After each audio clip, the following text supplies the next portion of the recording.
Hello and welcome back to my YouTube channel Travel with Joyika.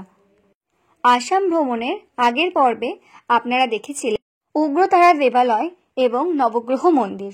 আজকের এই পর্বে আপনারা দেখতে পারবেন শুক্রেশ্বর দেবালয় এবং জনার্দন মন্দির।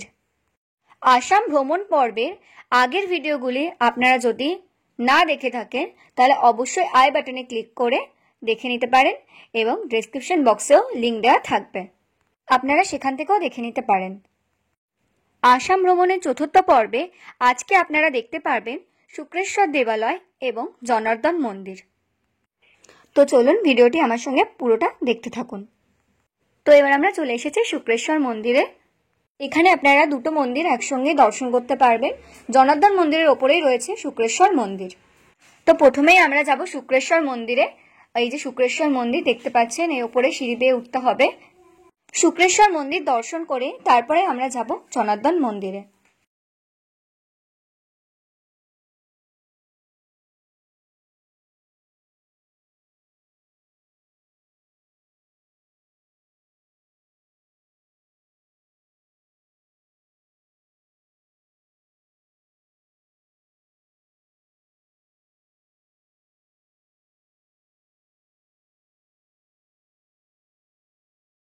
শুক্রেশ্বর মন্দির ভারতের আসাম রাজ্যের একটি গুরুত্বপূর্ণ শিব মন্দির।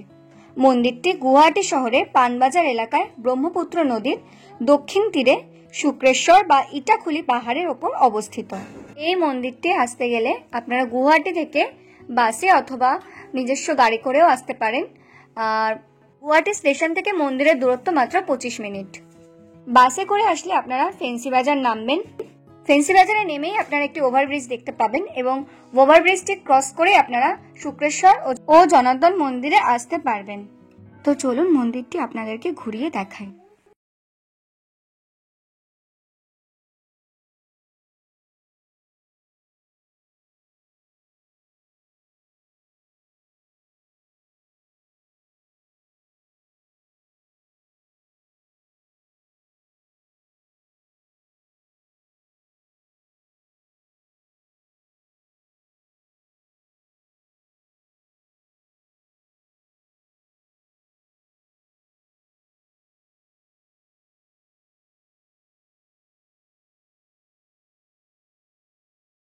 মন্দিরটি খোলা থাকে প্রতিদিন সকাল 6টা থেকে সন্ধ্যে 7টা পর্যন্ত।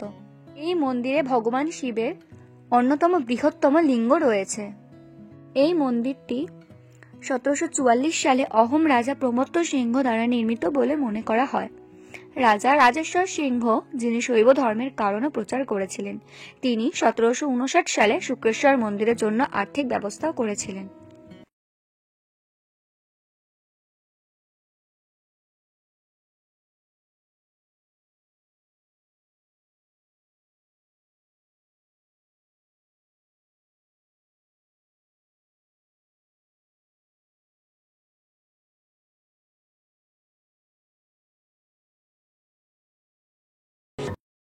এটিই হলো শুক্রেশ্বর দেবালয়ের অন্যতম বৃহত্তম শিবলিঙ্গ।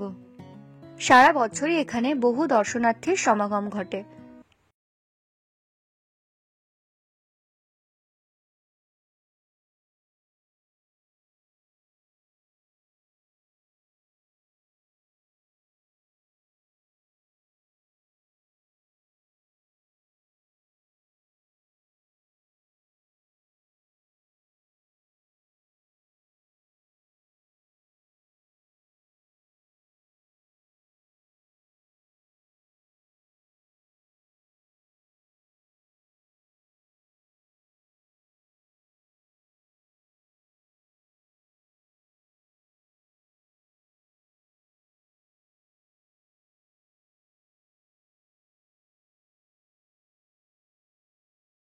শুক্রেশ্বর মন্দির দর্শন করে এবার আমরা যাচ্ছি জনার্দন মন্দির।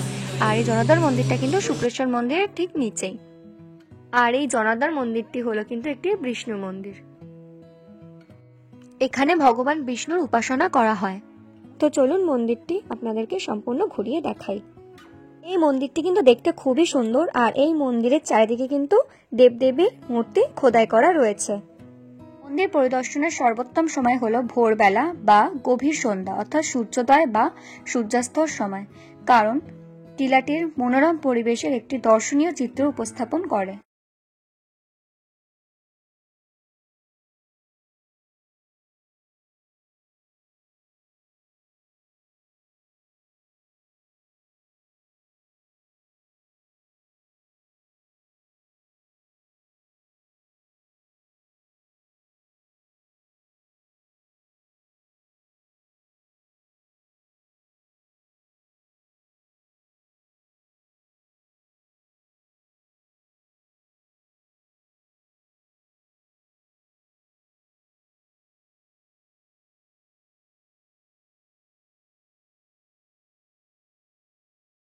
গুয়াহাটির ব্রহ্মপুত্র নদীর শুক্রেশ্বর ঘাটে শুক্রেশ্বর টিলায় অবস্থিত জনার্দন মন্দিরটি ভগবান বিষ্ণুকে উৎসর্গিত।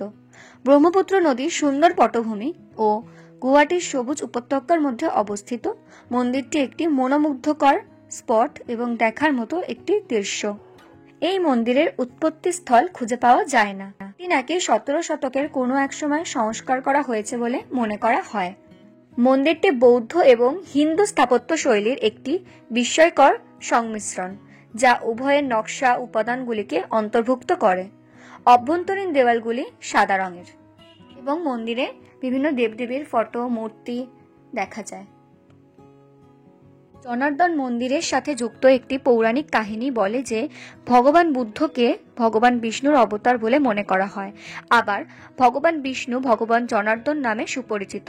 প্রচলিত বিশ্বাস অনুসারে ভগবান জনার্দন একবার অসুরদের ক্রোধ থেকে মানুষকে রক্ষা করার জন্য বামনের ছদ্মবেশে শক্তিশালী রাক্ষস রাজা বলির সাথে যুদ্ধ করেছিলেন এবং পরাজিত করেছিলেন। সেই স্থানটি জনার্দন তীর্থ নামে পরিচিত হয়। পরে এর চারপাশে একটি মন্দির নির্মাণ করা হয় যার নাম জনার্দন মন্দির। আর এটাই হলো ভগবান জনার্দনের মূর্তি। দেখতেই পাচ্ছেন কোষ্ঠী পাথরের এই মূর্তিটি। মন্দিরের পিছনের দিকের রাস্তা দিয়ে গেলেই আপনারা দেখতে পারবেন রয়েছে শুক্রেশ্বর ঘাট। আর আপনারা কিন্তু এই শুক্রেশ্বর ঘাটের সিঁড়িতে বসে সূর্যাস্তের দৃশ্য উপভোগ করতে পারেন।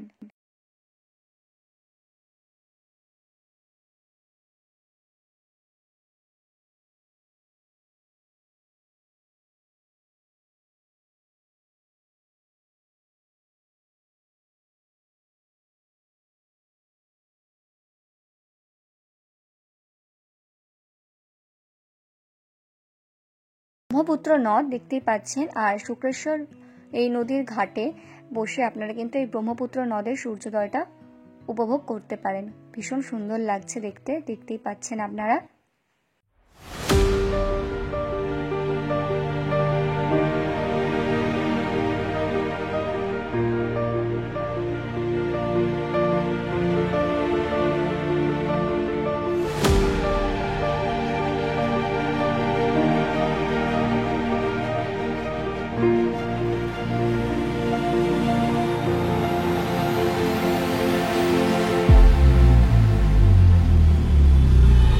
আজকের ভিডিওটি এখানেই শেষ করলাম। তো আজকের এই ভিডিওটি যদি ভালো লেগে থাকে অবশ্যই ভিডিওটি একটি লাইক করে আমার চ্যানেলটি সাবস্ক্রাইব করে রাখবেন। দেখা হচ্ছে পরবর্তী ভিডিওতে।